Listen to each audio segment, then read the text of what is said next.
Student, welcome back to my YouTube channel. तो देखिए आज हम आपको क्या बताएंगे। आज हम आपको बताएंगे एकल आवेश की स्थितिज ऊर्जा। तो देखिए हमारा सब्जेक्ट आपको बताइए कि फिजिक्स से बताने की भी कोई जरूरत नहीं, पर चलिए बता देंगे। और तारीख आपकी जो 7 है। तो देखिए हमारा पहला पॉइंट क्या है, देखिए बाह्य आपका जो बाहर का कोई क्षेत्र है, बाह्य क्षेत्र में स्थितिज ऊर्जा। जो पहला केस था स्थितिज ऊर्जा, पहले हमारा बाहर का कोई क्षेत्र नहीं था, हमारे पास बाहर का कोई विद्युत क्षेत्र नहीं था। अब क्या है, बाहर का विद्युत क्षेत्र है। तो पहला पॉइंट है, इसका पहला पॉइंट आता है एकल आवेश। एकल माने एक एकल आवेश की स्थितिज ऊर्जा। ठीक है जी, स्थितिज ऊर्जा तो कुछ भी नहीं है। देखिए बहुत बढ़िया पॉइंट है आपका, एकल आवेश यानी एक आवेश की स्थितिज ऊर्जा। ठीक है जी। तो देखिए पॉइंट क्या, देखो किसी, इसमें कुछ नहीं करना है आपको, किसी बाह्य क्षेत्र, जो बाहर का विद्युत क्षेत्र है, बाह्य क्षेत्र में आवेश आपका क्या है, आवेश क्यू है आपके पास, क्यू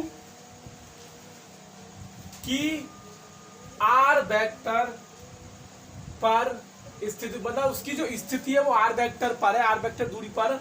तो स्थितिज ऊर्जा कुछ भी नहीं है, स्थितिज ऊर्जा। तो देखिए स्थितिज ऊर्जा जो आपकी निकल के आ जाएगी बड़े आराम से, आपका कुछ नहीं आ जाएगा आपका। तो देखिए आप जो लिख दो, U बराबर कुछ नहीं है आपका क्यू बी आर। मतलब वहां पे जो है, जहां पे आपका विद्युत क्षेत्र जो है, वहां पे विभव फाइंड कर लेंगे। विभव जो मेरा आर पे डिपेंड है, तो कुछ नहीं है, U बराबर क्यू बी लिखना है आपको। ठीक है, या आप लिख सकते हो जहां हमारा बी आर क्या है भाई, बी आर जो है वो आपका, मैं आपको बताऊं नोट ना करें, बिंदु आर पर क्या है जी, आपका बिंदु आर पर बाह्य विभव है, बाह्य विभव है। तो देखो भाई जब विद्युत क्षेत्र होगा तो विभव तो होगा ही, क्योंकि हम पहले ही फाइंड कर चुके हैं। देखो अभी आपने निकाला था कि ई वेक्टर बराबर है माइनस डेल्टा बी बटे डेल्टा आर जब विद्युत क्षेत्र होगा। हाँ चलिए लिख लीजिए। तो देखिए जब विद्युत क्षेत्र होगा तो विभव भी होगा, उसमें रिलेशन होता है। तो किसी बाह्य क्षेत्र में आवेश Q की, जो कि हमारा आर वेक्टर पर स्थित ऊर्जा U बराबर क्यू बी होगी। बी जो बस आर पर डिपेंड है और कोई मतलब नहीं, वैसे तो क्यू बी है। ठीक है, क्या कह रहे, आर मतलब डिपेंडेबल नहीं, आर पे कहाँ पे रखा है, मतलब आर दूरी पर हमें वहीं पे तो फाइंड करना है। देखो जहां बी आर बिंदु आर पर बाह्य विभव है, आर पॉइंट पे, उस दूरी की बात कर रहे हैं। अब हमारा दूसरा, इसी के अंदर दो होता है, तो हमारा एकल आवेश है। अब दूसरा केस क्या है भाई, हमारे पास अगर दो आवेश हो तो देखो, अब दूसरा पॉइंट है हमारा, किसी बाह्य क्षेत्र में, जो बाहर का क्षेत्र है, बाह्य क्षेत्र में दो आवेश, अब दो आ गए। ठीक है जी, पहले कितने थे, पहले एक था। दो आवेशों के निकाय, सही है जी, निकाय की स्थिति, बहुत बढ़िया, की स्थितिज ऊर्जा, स्थितिज ऊर्जा, जब सही से बना ला, स्थितिज ऊर्जा। क्लियर है जी। किसी बाह्य क्षेत्र में दो आवेशों के निकाय की स्थितिज ऊर्जा। तो पहले क्या करेंगे, एक आवेश को लेके आएंगे। तो देखो पहले हमें लिखिए, चलो क्या करें जी, देखो अब चलो हमने Q2 ले लिया, Q2 पर देखो Q1 पर, जो हमारा Q1 है, Q1 पर, या Q1 को लाने में, या Q1 को कैसे लिखो, अनंत से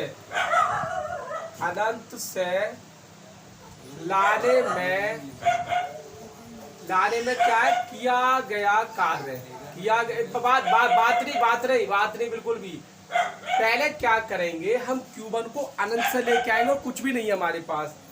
तो हमें जो कार्य करना पड़ेगा वो क्या हो जाएगा जी हमारा, ये चलो इसे W1 लिख लो, इसे W1 कह दो, तो हो जाएगा हमारा Q1 और आपका BR1, जैसे हमारा आ रहा है उस तरीके से। ठीक है, Q2 पर पहले तो हम Q1 को लेके आएंगे, तो हमें जो कार्य करना पड़ेगा भाई Q1 को अनंत से लाने में किया गया कार्य। क्लियर है? अब Q2 पर बाह्य क्षेत्र के विरुद्ध क्या हुआ? बाह्य क्षेत्र के विरुद्ध किया गया कार्य W2। तो ये हो जाएगा W। देखो जैसे हमने क्या कर भाई Q1 को अनंत से लेके आए, तो भी हमें कार्य करना पड़ेगा है भाई Q2 पर बाह्य क्षेत्र के विरुद्ध, या Q2 को भी अनंत से लेके आ रहे हैं तो कार्य करना पड़ेगा तो Q2 हमारा हो जाएगा BR2। दो तो हमें भाई शुरू में देखो हम एक बाहर से एक यहाँ ले आए, Q1 यहाँ ले आए, एक Q2 यहाँ ले आए, दो हमारे आपके हो गए आवेश। अब इनकी दूरी हमने ले ली R12। पहले आप कहीं से Q1 लेके आए तो आपको कार्य करना पड़ा, आप अनंत से Q2 लेके आए तब आपको कार्य करना पड़ा। अब दूसरा पॉइंट क्या है देखो, Q2 पर नहीं Q2 पर दो ही तो हमारे पास, एक Q1 है Q2 है भाई। एक तो देखो Q2 को अनंत से लाने में क्या कार्य, मतलब बाह्य विद्युत क्षेत्र है। फिर Q2 पर बाह्य क्षेत्र के विरुद्ध क्या कार्य, भाई बाहर के क्षेत्र की बात चल रही है। अब देखो सुनो, Q2 पर Q1 के क्षेत्र के कारण, भाई Q2 पर Q1 पहले से मौजूद है तो Q2 पर Q1 का क्षेत्र भी लगेगा, तो बाहर का क्षेत्र है, एक Q1 का क्षेत्र है। तो Q2 पर Q1 के क्षेत्र के कारण क्या है जी हमारा, क्षेत्र के कारण आपका या क्षेत्र के विरुद्ध, हाँ विरुद्ध किया गया कार्य W2, तो ये हमारा हो जाएगा W3। ठीक है, तो ये जो हमारा तीसरा जो कार्य होगा वो आपका देखो 1/4 पाई एप्सिलॉन नॉट Q1 बटे में R12। ये दूसरा वाला आर्टिकल है जो हमने करा जो था। देखो Q1 को अनंत से लाने में किया कार्य है, Q2 पर भी बाह्य क्षेत्र के या अनंत से लाने में किया गया कार्य है। अब Q2 पर Q1 के क्षेत्र के विरुद्ध किया गया कार्य है। 3 कार्य है। हाँ बताओ क्या करें। ये इसलिए आया है कि जो आप Q2 पर जब Q2 को लेके आओगे तो Q1 के क्षेत्र के विरुद्ध भी काम करना पड़ेगा। ये वाला जो दूसरा आर्टिकल है उसकी वाली बात आ गई है। अभी आपने ये वाला कर रखा है, ये वाला केस उतारा है मैंने, ये जो है ये वाला है Q1 Q2 बटे R12। बात समझ में आ गई भाई। Q2 पर Q1 के क्षेत्र के विरुद्ध किया गया कार्य है। अब क्या है जी हमारा, अब हम लिखेंगे, देखो आ रहा है कैमरे में, कैप्चर हो रहा है क्या, निकाय की कुल स्थितिज ऊर्जा। तो भाई कुल स्थितिज ऊर्जा का मतलब है आपका जो है निकाय बनाने में किया गया कुल कार्य, कुल सब मिला के, हाँ कुल कार्य। तो आपको पूछ रही है भाई, बराबर हो जाएगा आपका जी निकाय बनाने में किया गया कुल कार्य।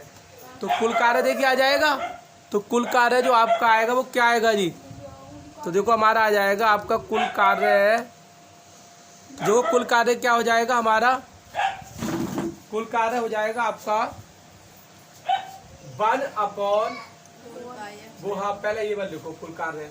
देखो Q1 भी है ना, वो लिख लेते पर चलो जगह ना दी इसलिए लिख ले रहे। तो लिखना चाह रही हो आप, या तो ऐसे लिख लो W1 plus W2 plus W3, ये कहना चाह रही हो।